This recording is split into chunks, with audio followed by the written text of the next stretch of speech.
Muito boa noite, Minas Gerais. Boa noite pra você. Gente, olha, assunto de hoje importantíssimo, viu? Pragas urbanas. Sabia que elas se multiplicam mais na primavera? Baratas, ratos, pombos, formigas, por aí vai, né? O problema é que elas podem nos contaminar com bactérias e vírus e muitas vezes limpeza e higiene não são suficientes para manter as pragas afastadas. Quer saber? Tudo é no programa de hoje.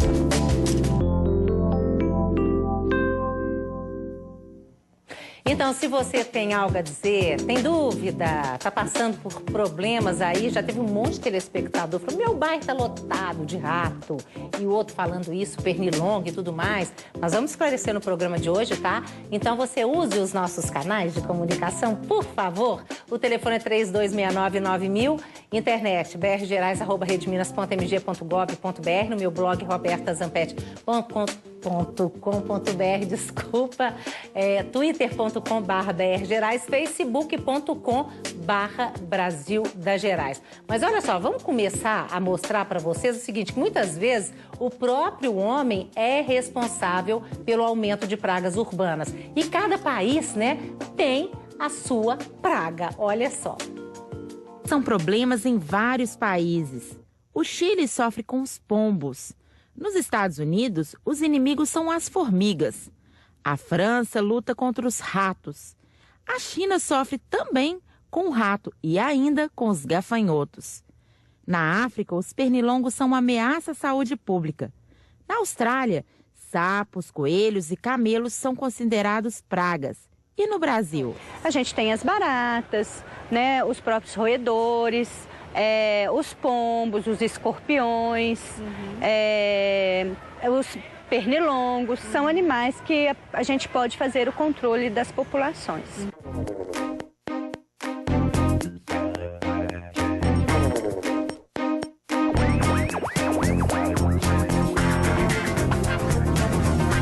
Existe outra bem pequena que parece inofensiva e está em muitas casas. Desde que eu me conheço por gente, a gente sempre teve um probleminha com formiga, né? A gente morava em um outro endereço, a gente tinha problema com formiga, mudamos, né? E a gente continua tendo problema com formigas aqui.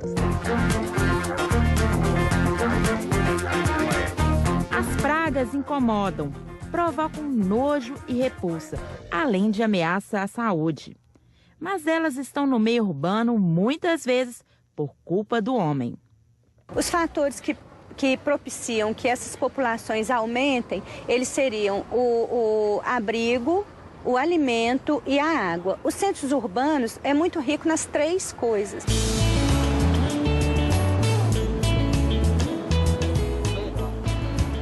Pois é, para você que está em casa assistindo o programa, no trabalho ou na internet, pelo facebook.com/Brasil das Gerais, que passa ao vivo o nosso programa lá na nossa página do Facebook, qual é a praga que te incomoda mais? Para mim, a barata, ela ganha, mas ganha.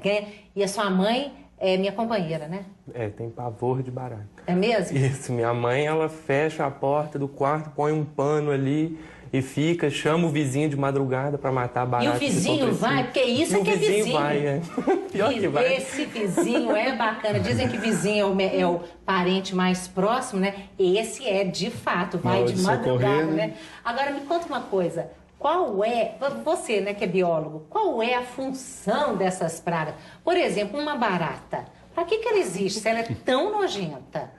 Na verdade, a gente vai falar aqui de praga, todos esses grupos que a gente vai estar comentando, a gente vai estar falando de menos de 1% do grupo. Então, existem, assim, milhares de espécies de baratas silvestres que vão ter um papel ali de base de cadeia alimentar, né, que vão ter um papel ecológico. Realmente, essas poucas espécies, igual no caso da barata, se destacam duas espécies principais, né, que é a Blatella germânica, que é aquela pequenininha que aparece na cozinha. Que é mais difícil, não é? Que é mais difícil para os controladores, né? E a Periplaneta americana, que é aquela barata de esgoto, que é aquela maior, aquela né? enorme. Que é voadora. E a que voadora. Essas realmente fica difícil a gente, né, tentar achar uma função assim. Para elas, ninguém quer que elas estejam ali, né, não, próximas. Com certeza. Mas olha, você disse para a produção que as principais que, em geral, você disse que são 5 principais pragas urbanas. A formiga, a barata, o cupim, o pernilongo e o rato. É isso mesmo? Isso. Existem diversos outros grupos, mas eu acredito que se a gente tiver que selecionar aí os 5, talvez começando por roedores e barata aí no primeiro lugar, liderando esse ranking, eu acredito que esses 2 se destacam. Agora, os roedores, para que eles existem? Os roedores, a gente volta no mesmo assunto. Igual eu falei da barata, 2 espécies que são urbanas, que são antrópicas, né? Que a gente diz que são muito próximas do homem, que se adaptaram a viver próximo da gente. De roedores existem 3 espécies, que isso não é nem 1% das espécies de roedores que existem. Então, essas são 3 espécies, que é o camundongo, aquele pequenininho, o rato de esgoto, ou ratazana, que já é bem maior, né? A gente costuma ver o povo falar assim, hoje gato não tem mais como combater não, que o rato é maior do que o gato. Nossa, né? E tem o rato de forro, rato de telhado, que é uma terceira espécie que também traz problema. Agora, a gente viu ali na arte da Tatiana, ela falando dos países, né? Nesse país é isso e aquilo. No Brasil, teria uma praga que você acha que é mais grave, que é mais gente e tudo mais? Eu sei que barata, gente, às vezes coloca 400 ovos de uma vezada só, não é? Pode ser. Terrível. Um único indivíduo de periplaneta americana, por exemplo, no decorrer de um ano, não são todos os descendentes dela, mas os descendentes dos descendentes dela pode chegar a 100 mil indivíduos em um ano. É coisa demais. Mas, pois qual a praga que você acha que é pior no Brasil? Olha, eu acho que a primeira coisa que a gente tem que comentar é o conceito de praga. O conceito de praga é um conceito dinâmico. A gente está lá na área... Que é isso? Assim, se a gente está lá na área agrícola, por exemplo, o conceito de praga é aquela coisa que vai trazer prejuízo financeiro, que toca no bolso.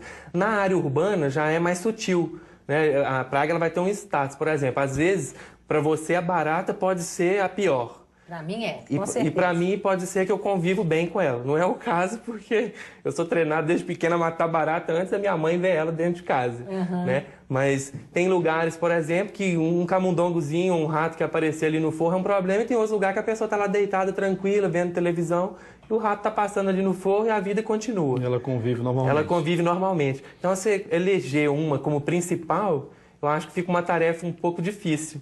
Principalmente desse ponto de vista, que eu acho que vai variar aí com o limiar de aceitação de cada pessoa. Entendi. Agora, a questão dos pombos, porque muita gente reclamando dos pombos aqui, a gente já recebeu, é uma praga, mas pombo, ele não é você que trabalha é veterinário, mas trabalha com dedetização. Você é presidente da Associação Mineira das Empresas Controladoras de Pragas Urbanas. Isso, a Minasprag. Minasprag. Exatamente. Pombo não pode matar, ele é protegido. Pois é, existe uma legislação no IBAMA, tá, que coloca o pombo, né, a columba livre, no mesmo patamar, no mesmo parágrafo dos roedores. Já que, né, como o doutor vai falar mais tarde, né, ele pode estar levando a várias doenças para o ser humano, que são zoonoses, né? O fato é que esses pombos, certo, ao mesmo tempo que tem um parágrafo que diz, né, que é considerado uma praga urbana, só que não existe nenhum pombicida, digamos assim, não existe nenhum produto registrado no Ministério da Saúde específico, né, para matar pombo. E não pode, certo? Né? Não. Você tem que fazer tentar afastar. Exatamente. Então as medidas, né, são muito mais voltadas, né, com barreiras físicas, né, com medidas socioeducativas, né, e porque culturalmente, né, não só o Brasil, mas os países do mundo todo... O pessoal dá comida para os pombos, exatamente, né? Vai na Praça da Liberdade, vai ter gente, os pessoal caminhando... E você fala que você faz o controle ali na Praça da Liberdade, gente, ele falou que lá o problema é sério, né? Na verdade, a gente dá assistência para esse serviço para uma instituição, né, que lá presente na Praça da Liberdade. O fato é que, né, muitas vezes só as medidas socioeducativas não são suficientes, né, que o âmbito é muito maior. Pombo, não pode. Né? Existem alguns países, como a Itália, por exemplo, né, que é permitido o uso, né, o controle, né, a própria raçãozinha que se vende nas praças, os velhinhos dá para os pombos, né, tem anticoncepcional, tá? Justamente para fazer o manejo, né, reprodutivo daquele pombo. Então, às vezes, os cidadãos lá nem sabem, certo, que aquela comida tem um anticoncepcional, mas é a maneira de se controlar. Né? Mas existem várias maneiras de se controlar pombo, como as barreiras físicas, o uso de espículas, o uso de telamento, certo? O que vocês estão fazendo? O que é feito na Praça da Liberdade? Pois praticamente nada. tá? Como é um trabalho socioeducativo, depende muito do governo para fazer se sentir essas orientações, né? Então, hoje, realmente não tem feito nada a nível, né, socioeducativo. Tá? Mas o fato é que, como os prédios históricos lá hoje, na maioria são museus, né, esses museus realmente é um problema sério. Você fala, né, que é problema de biblioteca, de escola também. É um problema sério. Não, isso aí não, mas isso aí já é de barata. Já é de barata, daqui a pouco a gente vai falar. Cupim, cupins, essas coisas. traças. Eu confundi as bolas, que daqui a pouquinho a gente vai falar. Mas nós estamos com um médico aqui, que é o Luiz Wellington, que é médico infectologista, professor da Faculdade de Ciências Médicas. Fala pra gente, qual é o perigo, por exemplo, formiga, porque, gente, formiga hoje está impressionante, né? É impressionante como é que elas aparecem na casa da gente e tudo. Pode passar doença? Elas podem passar doenças para nós? Pode passar. Ela carrega com ela, é isso? A formiga, por exemplo, ela carrega as bactérias, né? A barata, por exemplo, é outra praga que a gente considera a praga urbana que pode transmitir o vírus, por exemplo, da hepatite A. Né? Dessas outras pragas que a gente pode dizer, que é muito comum agora na época, por exemplo, de verão, né? Agora vai chegando no final do ano, muita chuva, enchentes, o rato, que pode transmitir doenças graves que levam... E tem a leptospirose. A leptospirose que levam devido ao óbito. E, né, que não foi inicialmente citado, mas que os pombos podem dar doenças fúngicas pulmonares, que podem causar, inclusive, em quadros de insuficiência respiratória, tem que levar para CTI, ter ventilação artificial. E um grande problema, por exemplo, das doenças fúngicas são dos pacientes imunossuprimidos, porque a gente tem muito paciente imunossuprimido. Não, quando a gente fala imunossuprimido, a pessoa logo pensa em imunossuprimido, a gente logo pensa no paciente com HIV. Não só o paciente com HIV. Os pacientes que estão fazendo tratamento para quimioterapia, para câncer, os pacientes que usam corticóides, os pacientes que usam imunossupressores, os transplantados renais, né?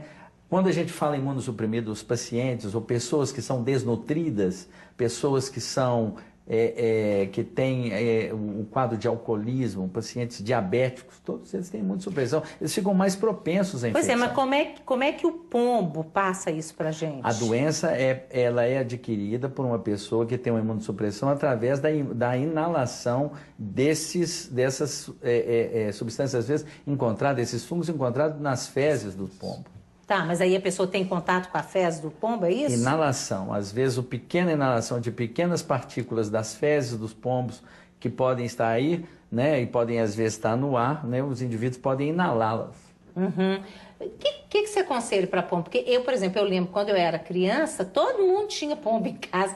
Em casa era um tanto de pombo, era impressionante. Eles vão e voltam, né? Hoje em dia, qual o cuidado que a gente tem? A questão é que, se for olhar a própria malha urbana, a própria arquitetura, né, das casas, principalmente de galpões, né, então é um espaço de moradia para os pombos. Né? Aquilo que o próprio VT mostrou. Eu acrescentaria até um A a mais daqueles 3 As que foi falado, né, que é o acesso. Certo? Então, a praga... Vamos falar, é 4 As que vocês falam, né? Que é o que a gente faz para dar abrigo e comidinha. Isso. É o abrigo... O primeiro acesso. Né? Permitir a entrada dessa praga, seja pombo, seja qualquer for, né? A praga, permitir o acesso dela no ambiente, tá? Permitir o abrigo dela, para que ela possa morar ali naquele ambiente, tá? Permitir a água para essa praga e o alimento para essa praga, certo? Ou seja, as condições básicas, né, para qualquer ser vivo estar sobrevivendo, né? E então, no caso de pombo, né, especificamente, né, hoje as grandes cidades, né, ela propicia muito esses abrigos para pombo, né? E alimento, se for olhar a quantidade de lixo presente, né, no grande centro, né, é muito grande também, né? Então, água, a disponibilidade também é fácil, né? E acesso, a porta de entrada para estar entrando. Então, isso tudo propicia esse crescimento desordenado, né, de um ser vivo, seja inseto, seja um aracnídeo, seja uma ave, certo?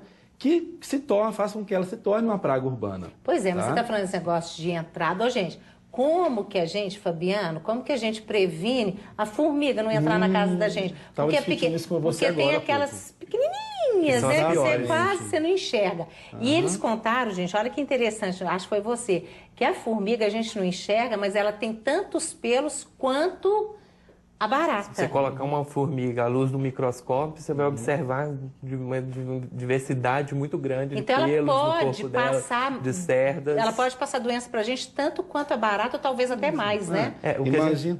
Desculpa. Sem problemas. O que a gente costuma falar que a formiga é um pouco pior é porque a gente convive com a formiga. Você convive bem com a formiga. Talvez dê uma comparação para voltar lá no pombo e no roedor. Sim. Né? Com o pombo você convive, com o roedor ele já é mal visto. O rato. Né? E isso é o problema. A formiga não. A formiga você aceita ela. Às vezes você vê a formiga num alimento, você simplesmente ou tira aquela parte do alimento ou retira a formiga e consome aquele alimento. Pois é, agora uma formiga, se tiver na sua casa um bolo com formiga, você só tira o pedacinho e come o resto ou você joga fora o bolo? Eu jogo fora, mas não é o que a maioria das pessoas faz. E o que acontece? Normalmente quando você mata uma barata no chinelada, né, na sua casa, quem que carregou ela no outro dia?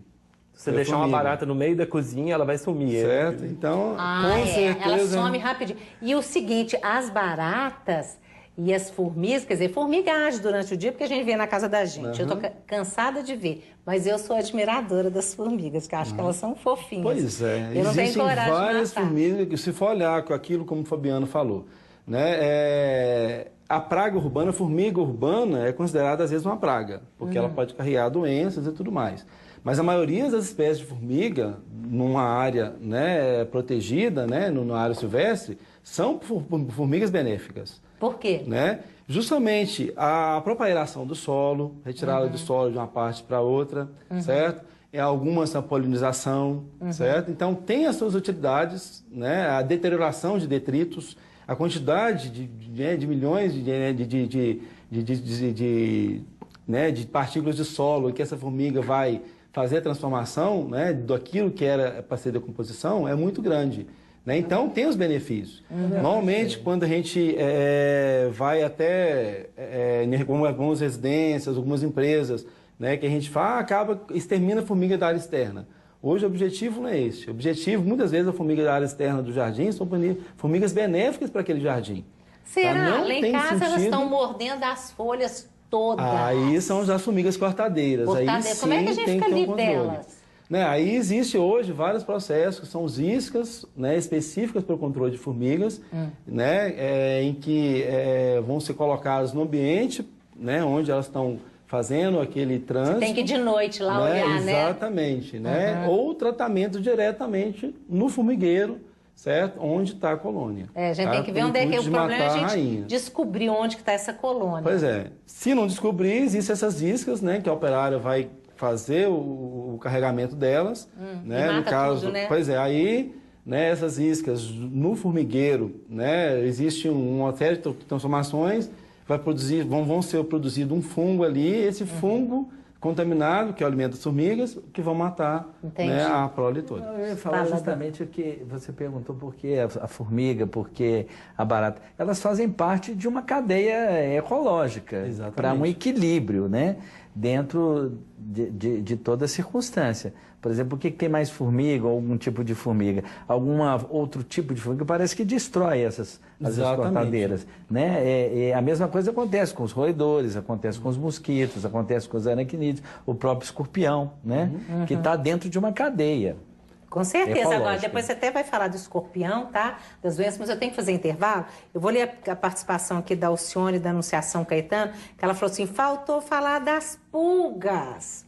Quem tem cachorros é um suplício para os donos e um grande sofrimento para eles, que podem até ficar com vermes por causa da infestação. Exatamente. Todo cuidado no tratamento deles e limpeza do ambiente é pouco. Depois nós vamos falar isso, porque parece, eu não sei se é você ou você, que nos contaram que hoje as pessoas estão usando alguns produtos no cachorro para acabar com as pulgas, e que é péssimo, é super tóxico, não é isso? Mas nós vamos fazer intervalo. Se você tem dúvida, manda para nós, 3269-9000, os outros contatos estão todos aí. Se você tem Facebook, vai lá no facebook.com/Brasil da Gerais. Vamos fazer amizade, a gente volta daqui a pouquinho, tá? Até já.